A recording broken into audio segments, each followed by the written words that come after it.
Hey, what's up and welcome back to Interpreting the Stars, where today I'm taking a look at Skin, which is a 2019 biographical drama starring Jamie Bell as basically this white supremacist, neo-Nazi jerkface who decides to leave that life behind with the help of the love of his life as well as a black activist.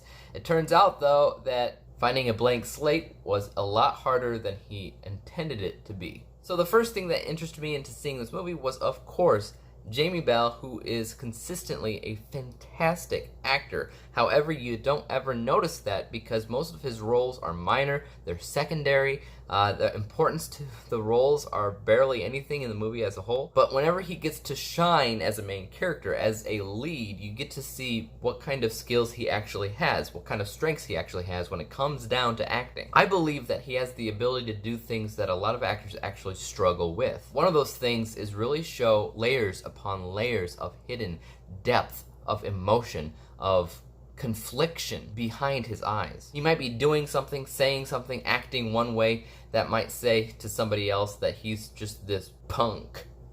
But whenever you get a glimpse of his eyes, you see something else.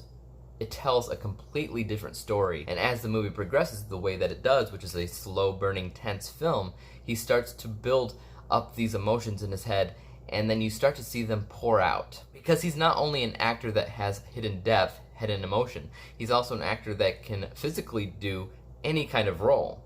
He can play a very intimidating guy, but he can also play a very normal, loving guy at the same time, and to see that kind of transition from one to the other makes a whole lot of sense for who he is as an actor. And it's pretty much that reason why I consider this to be one of his best roles in general, and one of his best performances. Another thing that interested me into seeing this movie was the plot. The concept itself sounded a little bit reminiscent of American History X, which of course was also about a white supremacist neo-Nazi guy that decided to leave his life behind.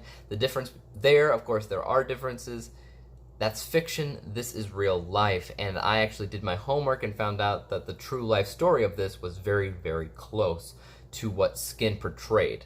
They changed very, very little things in this movie, specifically with things that maybe were symbolic, that emphasized the way that his character felt about the world around him. Beyond that, there's actually a few things that surprised me about this movie, and one of the few things was their attention to detail. The tattoos on his face, the makeup on his face was spot on specific. It was exactly right. If you ever saw pictures of the real guy and his real tattoos, it's spot on.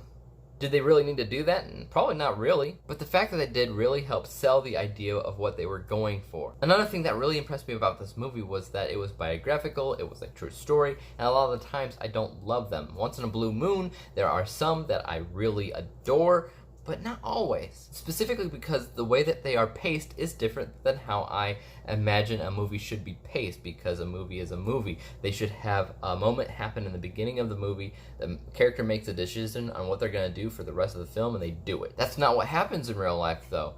Things just happen. For some reason, I don't care. I think I really like how the pacing works in this, specifically because it builds tension. While he does get the idea in his head to leave this life behind early on in the movie, it kind of drags on throughout the film as it builds and builds this tension to the point where there's nothing else that he can do. There's a breaking point. It kind of builds up until it explodes, and that's the kind of pacing that I actually thought was brilliant in the movie. So I can't sit here and say the pacing is bad, because it's like watching an entire series of Breaking Bad all at once in a couple of hours, where it just builds that tension, builds that tension, builds that tension in a way that you love. It is, without a doubt, a very intense movie when you watch it. But when it comes down to the negatives, I have to say there's not really that many of them. There's a lot of typical standard things that don't impress you in a great way, but also don't stand out as terrible. For instance, it might have that balance, but at the same time, it doesn't really have that inciting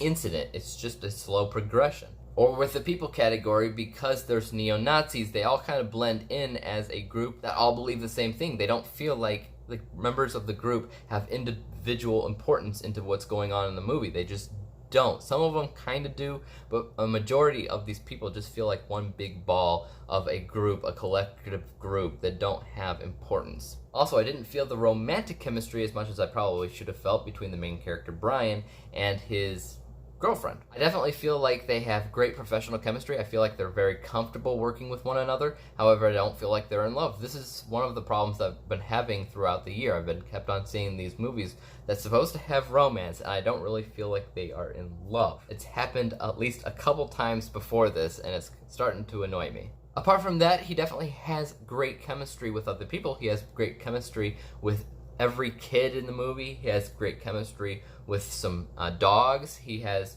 really great chemistry with the other neo-Nazi characters, even though it's awkward and it's tense and everything like that. Chemistry is not really a problem, it's just not everywhere it could be.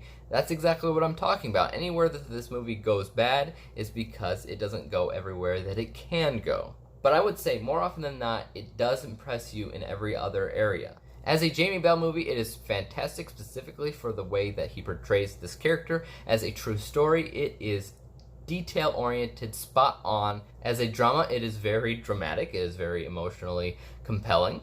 I could go on and on, but the idea here is that it is a very, very well done movie. At the end of the day, what was my score? 88%. That's 88 out of 100 possible stars. If you're curious of where that ranks in my 2019 movies, top 5, it's in my 5th best overall spot of the year.